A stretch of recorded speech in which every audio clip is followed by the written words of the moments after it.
ഈ പ്രതാപ് സിംഹ എന്ന് പറയുന്ന ഒരു തീവ്ര ഹിന്ദുത്വവാദിയായ എം പി, അതിലേക്ക് ഞാൻ പോകുന്നില്ല.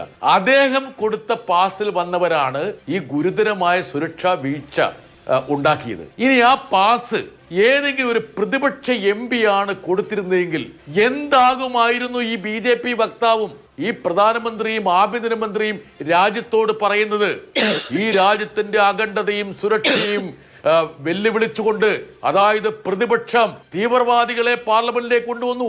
ആ ഒരു പ്രതിപക്ഷ എം പിക്കെതിരെ UAPA ചുമത്തി തീഹാർ ജയിലിൽ ഇടില്ലായിരുന്നോ?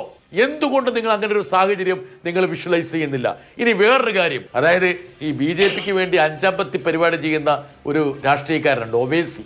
അതായത് പ്രതിപക്ഷത്തെ വോട്ടുകൾ ഭിന്നിപ്പിക്കാൻ വേണ്ടിയിട്ട് എല്ലായിടത്തും പോയിട്ട് ആൾക്കാരെ നിർത്തി മത്സരിപ്പിക്കും. ഈ ഒവൈസി എന്ന് പറയുന്ന ആളുടെ വാഹന വ്യൂഹത്തിനെതിരെ എവിടെയോ ഒരു ആക്രമണം നടന്നു എന്നുള്ള പേരിൽ ഞാൻ നോക്കുമ്പോൾ